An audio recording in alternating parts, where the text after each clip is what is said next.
नमस्कार दोस्तों, मैं Om Prakash Goswami education to all YouTube channel में आपका हार्दिक स्वागत है। इस वीडियो में आप अर्धवार्षिक परीक्षा यानी half yearly exam 2022-23 class 8 Hindi का पेपर देखेंगे, जो कि 80 मार्क्स का और 2.5 घंटे का होता है। इसमें सबसे पहले कुछ निर्देश दिए गए हैं, आप पढ़ सकते हैं। पेपर के खंड क में सबसे पहले एक अपठित गद्यांश दिया गया है, जिस पर आधारित एक एक अंक के 5 MCQ टाइप प्रश्न पूछे गए हैं।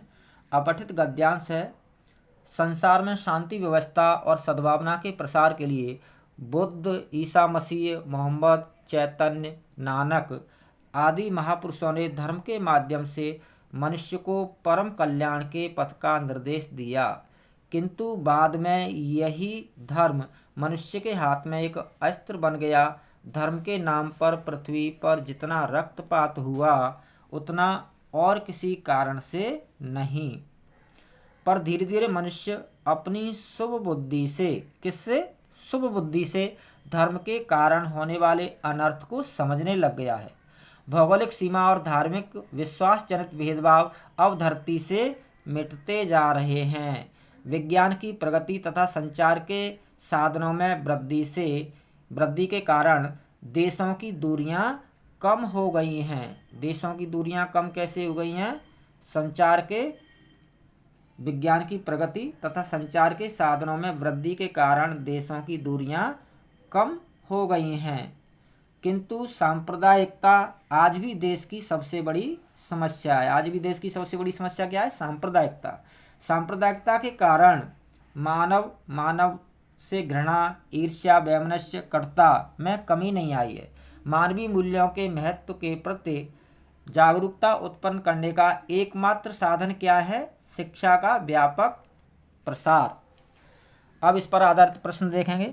दोस्तों, अपठित गद्यांश या पद्यांश को हल करने का सबसे अच्छा तरीका है कि एक बार जल्दी आप उस गद्यांश या पद्यांश को पढ़ें, उसके बाद उससे रिलेटेड जो प्रश्न पूछे गए हैं उन प्रश्नों को पढ़ें, और प्रश्नों को पढ़ने के बाद आप एक बार फिर से उस गद्यांश या पद्यांश को पढ़ेंगे तो आपको आपके प्रश्नों के उत्तर मिल जाएंगे।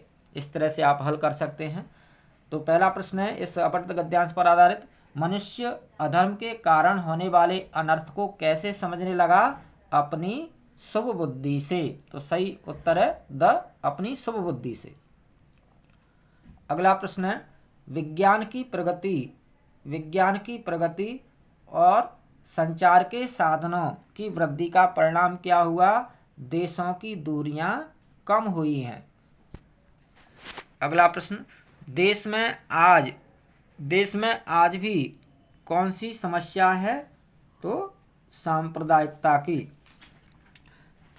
किस कारण से देश में मानव के बीच घृणा, ईर्ष्या, वैमनस्यता एवं कटुता में कमी नहीं आई है? तो इसका उत्तर है सांप्रदायिकता के कारण, सांप्रदायिकता से। अगला है मानवीय मूल्यों के महत्व के प्रति जागरूकता उत्पन्न करने का एकमात्र साधन है। तो इसका सही उत्तर है शिक्षा का व्यापक प्रसार। गद्यांश के आधार पर यही सही जवाब है, शिक्षा का व्यापक प्रसार। अगले प्रश्न में एक पद्यांश दिया गया है, अपठित पद्यांश दिया गया है, जिस पर आधारित एक एक अंक के 5 MCQ टाइप प्रश्न पूछे गए हैं, 5 अंक के। अपठित पद्यांश है, रेशम जैसी हंसती खिलती नभ से आई एक किरण, फूल फूल को मीठी मीठी खुशियाँ लाई एक किरण, पड़ी ओस की कुछ बूंदें झिलमिल झिलमिल पत्तों पर, उनमें जाकर दिया जलाकर ज्यों मुस्काई एक किरण, लाल लाल थाली सा सूरज, कैसा सूरज? लाल लाल थाली सा सूरज उठकर आया पूरब में, फिर सोने के तारों जैसी नभ में छाई एक किरण। अब इस पद्यांश पर आधारित प्रश्न देखेंगे। कवि ने किरण के लिए किन किन विशेषणों का प्रयोग किया है? रेशम जैसी किरणें, हंसती खिलती किरणें, सोने के तारों जैसी किरणें। तो इसका सही उत्तर है उपर्युक्त सभी। किरण फूलों के लिए कैसी खुशियां लेकर आई है? मीठी मीठी खुशियां।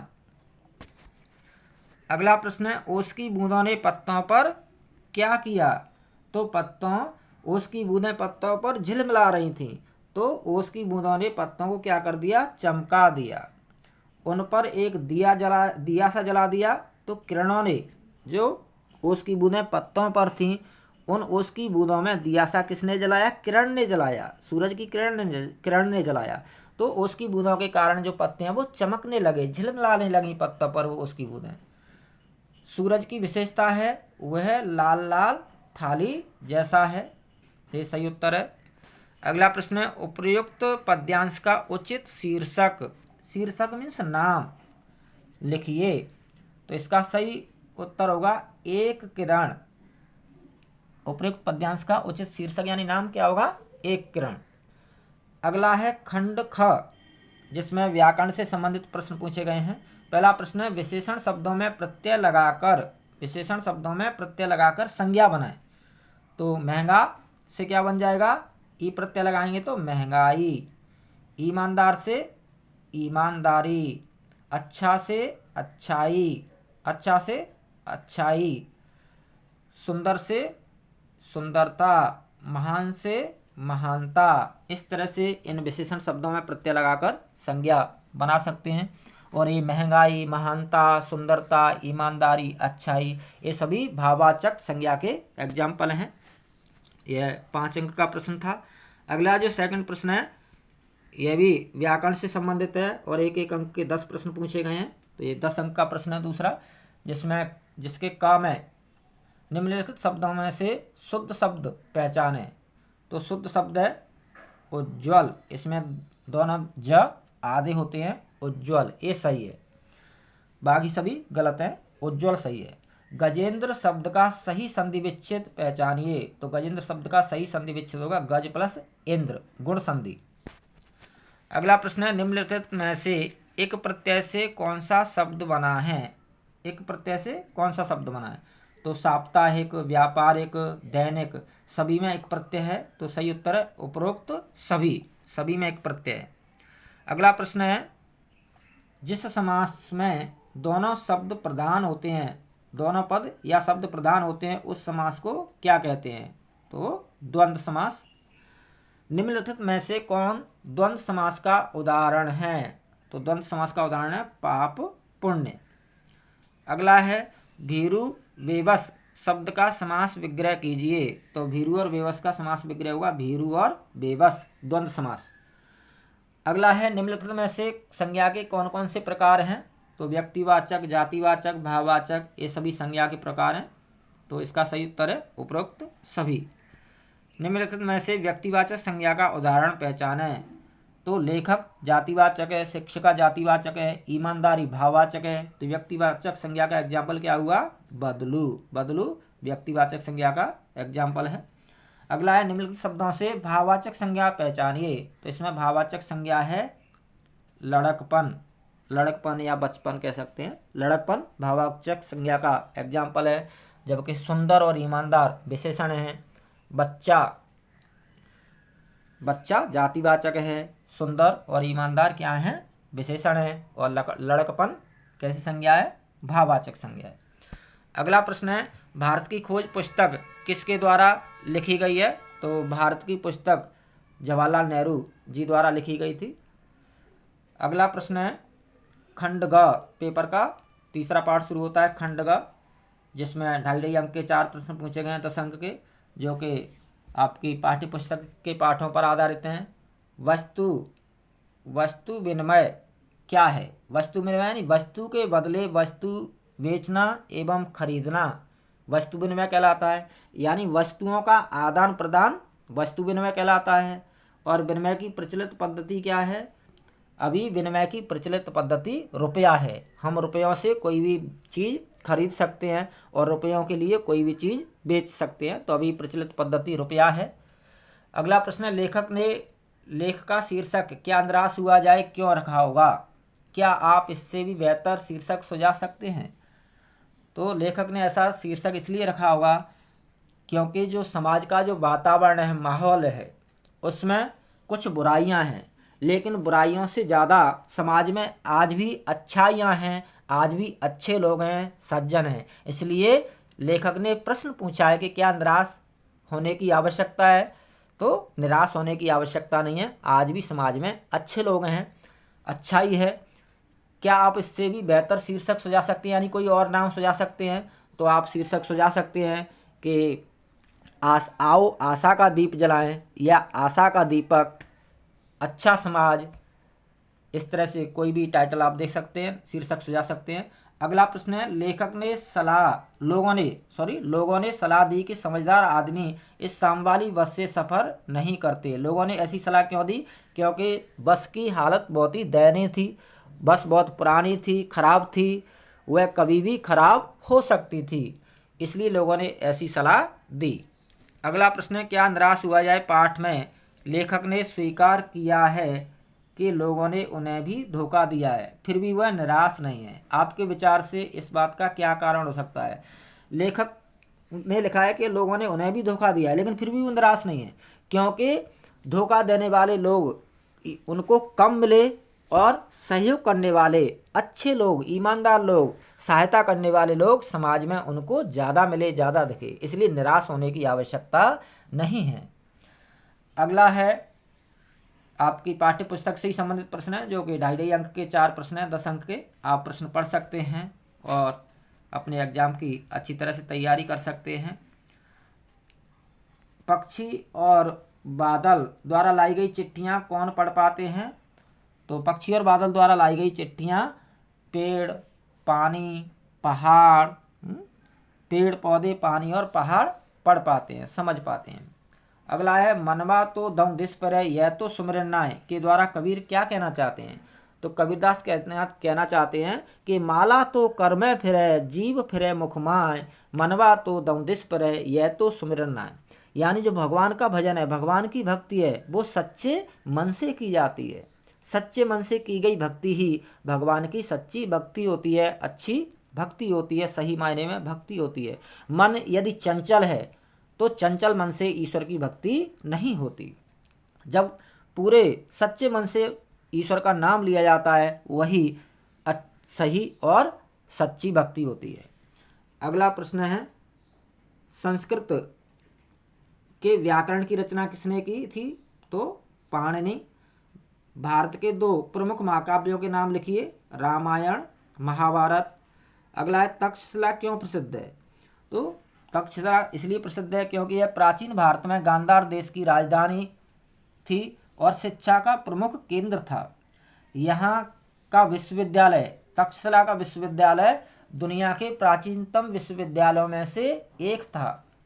अगला है, पंडित जवाहरलाल नेहरू ने यह पुस्तक कब लिखी?